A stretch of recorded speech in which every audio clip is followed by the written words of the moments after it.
안녕하세요, 여러분.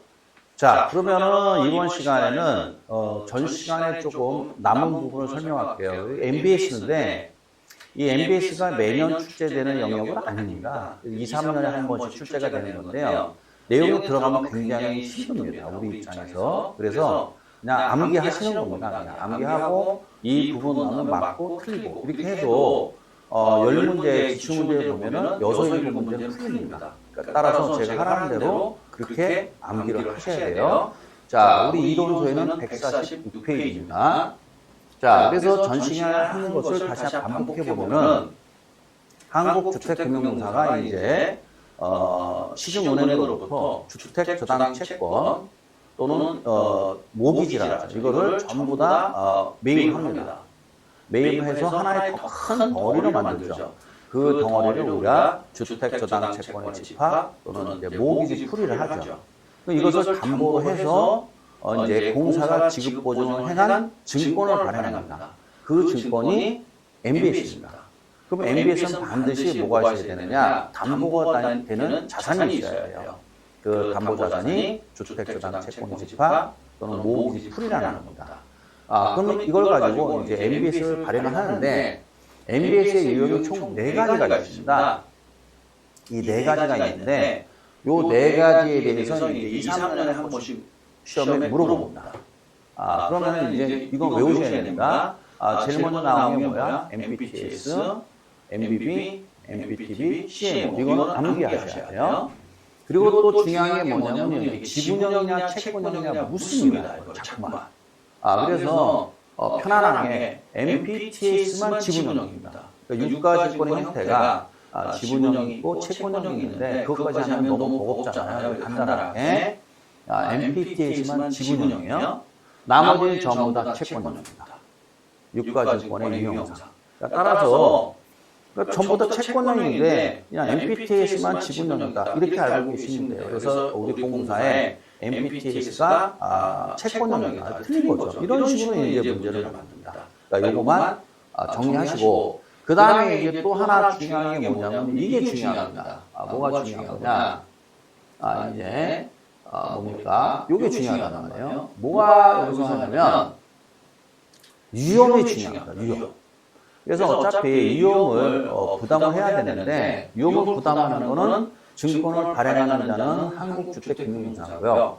투자자라는 것은 증권을 매입한 사람을 얘기하는 거예요. 그러면 발행자가 됐든 또는 증권 투자자가 됐든 이 유형을 부담해야 돼요. 근데 유형을 부담해야 되는데 여러분들이 제일 잘 알아야 되는 거는 무슨 유형이냐? 요 중도 상한 유형이에요. 시험에 제일 많이 물어봅니다. 그러니까 중도 상한 유형을 제일 시험에 많이 물어봅니다. 그래서 이건 꼭 암기하셔야 돼요. 그래서 중도 상한 유형은 어떻게 이제 부담을 하느냐? 자, MPTS의 경우에는 투자자가 부담합니다. 근데 MBB는 누가 부담해요? 발행자가 부담합니다. 그래서 이걸 이렇게 외우시면 돼요. 자, 여기 T가 나왔죠? T니까 뭐야? 투자자가 부담하는 겁니다. 좀 이제 경박하지만 뭐 어쩔 수 없죠. 여기 B가 나왔잖아요. B. 한글로 쓰면 B 이렇게 되잖아요. B. 그래서 뭐야? 발행자가 부담하는 겁니다. 그래서 이 두 가지 잘 물어봅니다. 그래서 이제 중도 상한 유형 나오면은 MPTS는 누가 부담한다? 증권 투자자가 부담하고 MBB의 경우는 이제 증권 발행자가 부담한다. 이런 식이고요. 그 다음에 중도 상한 유형이 나머지는 전부 다 뭐야? 요 투자자가 부담합니다. 왜 그런지 알 필요 없고요. 그냥 결론은 이런 얘기죠. 결론은 만약에 중도 상한 유형이 딱 나오면 뭐야? 유일하게 발행자가 부담하는 건 뭐야? MBB입니다.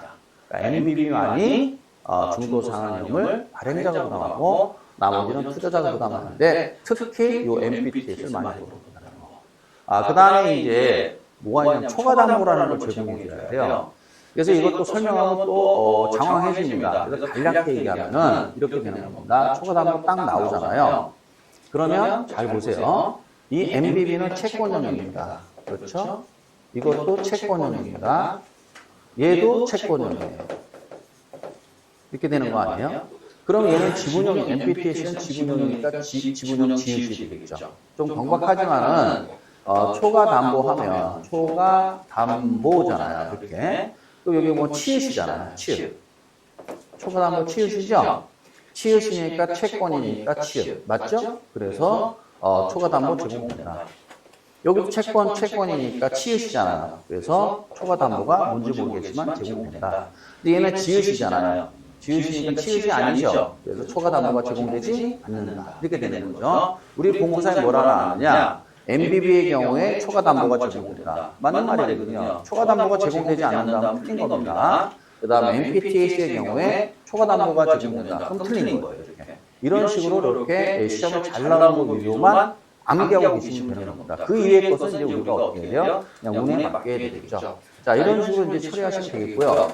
그 다음에 요 권리를 좀 알아야 되는데요. 마지막으로. 여기 보면, 무슨 권리. 이 권리란 말 나왔잖아요. 권리.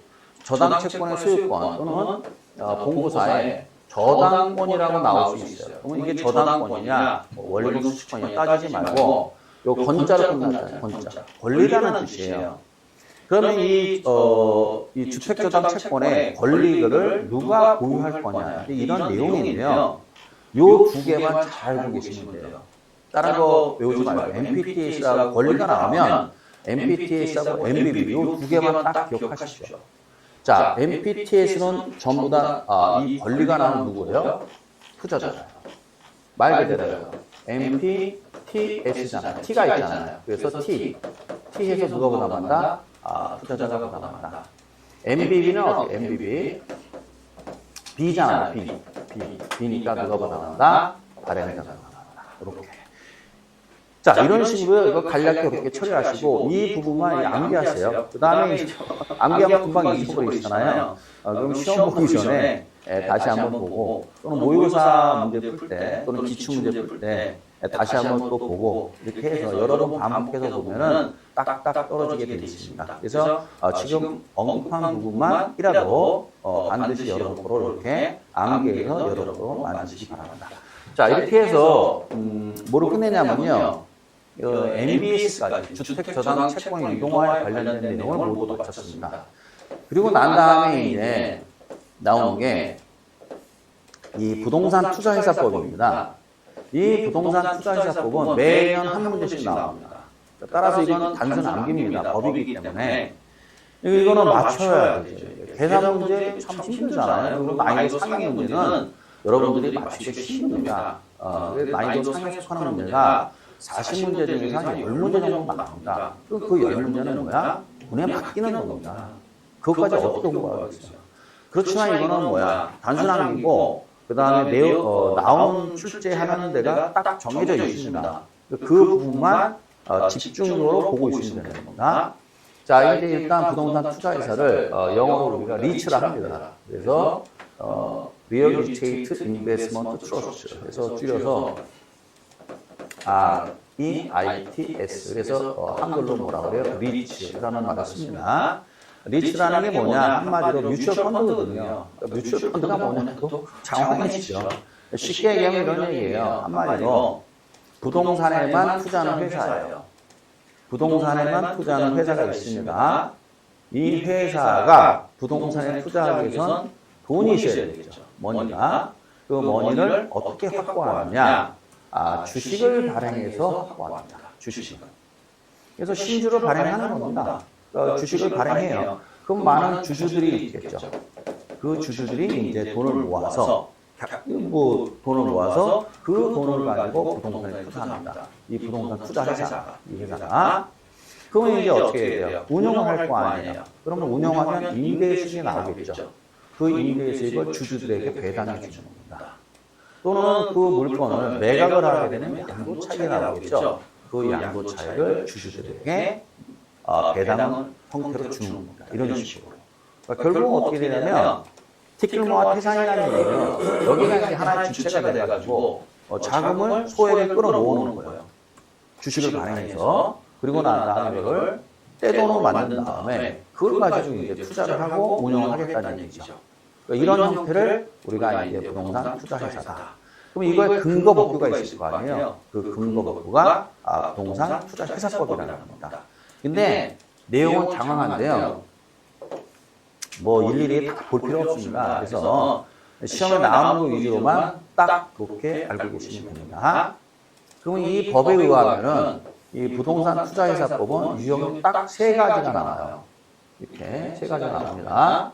하나는 뭐가 나와요? 자기관리, 그 다음에 위탁관리, 기업 구조조정. 해서 딱 세 가지가 나와요. 이 세 가지만 딱 알고 계시면 돼요. 그럼 여기 이제 그 어떤 구별의 식이 있을 거 아니에요? 그러면 실체가 있다. 그러면 이건 자기관리입니다. 그러니까 실체가 있다는 건 자기관리고, 위탁관리나 기업 구조조정은 실체가 없어요. 그래서 이건 명목회사라고요. 실체가 없다는 건 종이쪼가리 회사라는 뜻입니다, 여러분. 왜 그러면 영어로 하면 페이퍼 컴퍼니죠. 왜 그러면 종이쪼가리 회사들을 택했느냐 이거죠. 그것은 법인세 감면을 받기 위해서요. 법인이면 뭘 내야 돼요? 법인세를 내야 되잖아요. 세금을 내야 된다는 거죠. 이 법인세를 감면받기 위해서 페이퍼 컴퍼니를 택한 겁니다. 그러니까 여기는 명목회사, 페이퍼 컴퍼니니까 만약에 이제 위탁관리나 기업 구조조정에서 임직원이 있다. 임직원이라는 단어가 나오면 무조건 틀린 거예요. 임직원이 나올 수가 없어요. 왜죠? 종이쪼가리 회사니까 그렇죠. 그러니까 따라서 임직원이라는 단어가 나오면 무조건 틀렸다. 이렇게 알고 계시면 되겠어요. 종이쪼가리 회사입니다. 법인세 감면을 받기 위해서 그런 거예요. 그러면 사무실과 임직원이 상근, 상시로 근무하는 걸 상근이라고, 상근직. 상근 임직원이 있는 회사는 뭐냐? 자기관리밖에 없어요. 그래서 이걸 실체가 있는 회사라고 표현하는 겁니다. 여기 실체가 있어요. 그럼 상근 임직원이 있겠죠? 그렇겠죠? 그럼 당연히 법인세를 내야 되겠죠. 그러니까 따라서 법인세를 이거는 반드시 내야 되는 거예요. 왜냐? 상근 임직원이 있으니까. 그래서 이렇게 구별을 하는 겁니다. 그런데 여기서 또 하나 이제 아셔야 되는 건 뭘 알아야 되냐면, 부동산은 투자를 하면은 운영을 해야 돼요. 임차인 관리라든가 이런 시설 관리라든가 이런 관리를 해야 돼요. 관리를 하기 위해서는 반드시 누가 있어야 되느냐? 자, 자산 운영 전문 인력이라는 거예요. 꼭 이거 아셔야 돼요. 이 자산 운영 전문 인력을 갖추고 있어야 돼요. 그래서 이제 법에 정해져 있습니다. 몇 명 이상 갖춰라. 그럼 이 반드시 자산 운영 전문 인력이 있어야 되는데 운영을 해야 되니까요. 자, 그러면 이제 이 자산 운영 전문 인력이 당연히 자기 관리는 있겠죠. 임직원이 있으니까. 그래서 뭐라고 했어요? 자산 운영 전문 인력 포함한 임직원은 상근으로 두고 그렇게 되어 있잖아요. 그래서 직접 수행하는 회사다. 그런데 위탁 관리하고 이제 기업 구조 조정은 페이퍼 컴퍼니이기 때문에 자산운용 전문 인력이 없어요. 그러니까 어떻게 해야 돼요? 누군가에게 믿고 맡겨야 되겠죠. 이걸 위탁이라 합니다. 자산의 투자 운용을 누구한테? 자산관리회사에, 그 다음에 자산관리회사에 이렇게 나타나요. 따라서 결국 이 위탁관리하고 기업구조정이 자산관리회사에 이제 위탁을 하게 됩니다. 근데 우리 공부사에 뭐라고 나왔느냐? 자기관리 부동산 투자회사가 나왔는데 자산관리회사의 투자자산은 위탁이라는 말이 나왔어요. 틀렸죠. 위탁할 이유가 없는 거죠. 왜요? 직원이 있으니까. 이런 식으로 이제 이렇게 문제를 해결하시면 됩니다. 자, 그 다음에 이제 여기 보면 나오죠. 자, 자산관리회사 나오죠? 위탁관리와 기업구조조정 이렇게 되는 겁니다. 만약에 자산관리회사가 나왔는데 자기관리가 나왔으면 틀린 거죠. 미스매치죠. 자, 그 다음에 쭉 가서요. 여기 보면 이제 여기 요 붉은 글씨로 처리한 거 이런 게 중요하다는 얘기예요. 자, 법인을 설립을 합니다. 설립을 할 때 현물 출자란 말이에요. 출자가 뭐냐면요, 자본금을 대는 겁니다. 여러분 회사를 설립하기 위해서는 이제 여러 가지 절차가 있는데요. 그 중에서도 대표적인 게 이제 자본금을 내야 되는 거예요. 자본금이 있어야 뭔가 할 거 아닙니까? 자본금을 내는 걸 뭐라고? 출자라고 그래요. 출자를 하는 건데 여기에 보면 이제 현물 출자라고 했잖아요. 부동산이라든가 또 금, 뭐 이런 거로 이제 대신 현금이 아닌 물건으로 자본금을 내는 걸 현물 출자라고 해요. 근데 부동산 투자회사는 어떻게 돼요? 설립시입니다. 중요한 건 이 설립이란 말이에요. 설립시 현물 출자에 설립을 할 수 없다는 얘기예요. 설립할 때는 뭐야? 반드시 현금으로 내고 회사를 설립해라 그런 뜻이에요. 그걸 알아야 되겠고 그 다음에 이 법에서는 이게 뭐냐면 회사를 설립할 때 설립 자본금이 있습니다. 이 시험에 단답형으로 잘 나옵니다. 그래서 자기관리는 설립 자본금이 5억 이상이어야 되겠고요. 위탁관리와 기업구조조정은 얼마 이상이어야 돼? 3억 이상입니다. 그러니까 페이퍼 컴퍼니니까 3억이고 이건 실체가 있으니까 5억이 되는 거예요. 3억 이상, 5억 이상. 이거 외우셔야 돼요. 자, 그 다음에 나오는 게 뭡니까? 최저 자본금이라는 게 있다. 최저 자본금. 최저 자본금이라는 게 뭐냐? 한마디로 인가 또는 등록을 받아야 되거든요. 근데 이 인가나 등록을 왜 받냐? 뭐 생각할 필요 없습니다. 우리는. 그러면 이제 인가나 등록을 받고 이 회사가 6개월 이내에 이 자본금 이 이상을 어떻게 해야 돼요? 확충해야 된다는 얘기예요. 설립할 때는 3억 이상, 5억 이상이지만 설립 이후에 6개월 이내에 어떻게 해야 돼요? 위탁이나 기업 구조 조정은 55 이상, 그 다음 자기관리는 얼마야? 75 이상을 확충을 해야 되는 겁니다. 만약에 이 자본금 확충이 안 되면 어떻게 해야 돼요? 이 설립 취소입니다. 인가 또는 등록 취소입니다.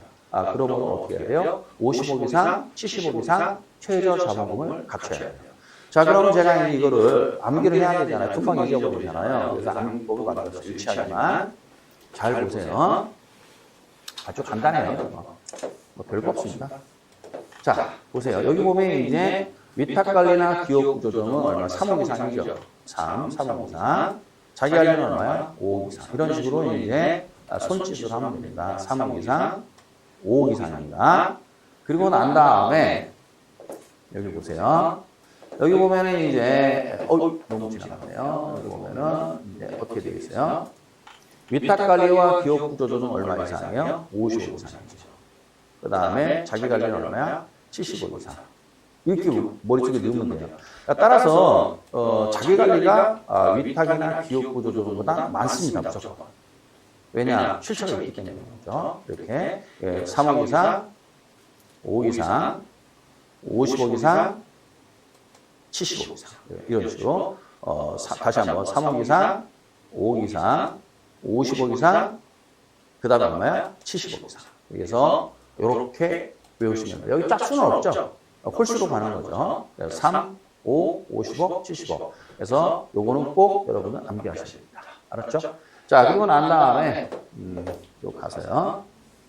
그 다음에 이제 좀 갑시다. 가서 또 시험이 잘 나오는 게 뭐냐면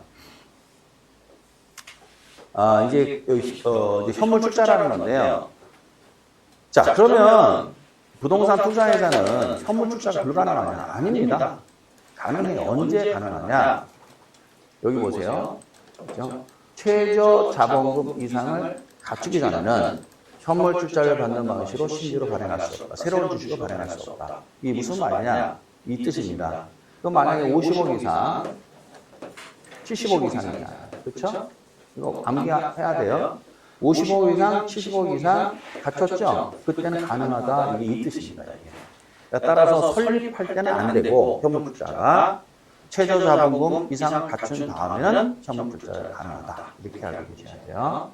자, 그 다음에 이제 뭐로 가느냐. 여기 이제 요게 또 시험에 잘 나옵니다. 자, 그럼 자기관리는 당연히 어떻게 돼요? 자산운용 전문능력이 있죠.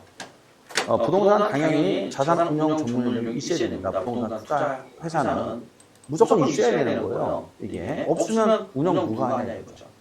법으로 딱 정해냈어요. 그래서 몇 명 이상은 알 필요 없고요. 어떤 자만이 할 수 있느냐 이거죠. 자기관리인 경우가 그렇다는 얘기예요. 그럼 자기관리는 당연히 실체가 있고 그다음 자산운용 전문능력이 있죠. 그럼 요건이 있어요. 이 요건을 시험에 물어봅니다. 그래서 잘 들어보세요. 자, 감정평가사 또는 공인중개사로서 해당 분야 몇 년 이상이에요? 5년 이상 종사하잖아요. 5년. 그 다음에 미음은 뭐냐면요. 부동산 관련 분야의 석사학위 이상의 소지자예요. 석사입니다. 박사 아닙니다. 석사학위 이상의 소지자인데 이자는 몇 년이야? 3년 이상이에요. 그렇죠? 여기도 역시 어떻게 해야 돼요? 이제 홀수만 나오죠. 그래서 감정평가사, 공인중개사 이렇게 돼 있잖아요. 그럼 몇 년이에요? 5년입니다. 5년. 그 다음에 이제 석사학위 이상의 수주자다. 그러면 경력 얼마 이상이에요? 3년 이상입니다. 이거 잘 나옵니다. 그 다음에 더 지저분한 게 이게 나옵니다. 우리 시험은 안 나왔는데 최근에 나왔습니다. 지저분한. 이게 나왔어요. 그러면 이제 대통령령으로 정하는 사람이 있어요. 근데 여기 보면 굉장히 장황하잖아요. 이것만 알고 계시면 돼요. 뭐라고 되어 있어요? 여기 보면 다른 거 보지 말고 1번만 읽어보시면 돼요. 부동산 투자회사, 자산관리회사, 부동산 투자 자문회사, 블라블라. 자, 근무는 몇 년이에요? 5년 이상.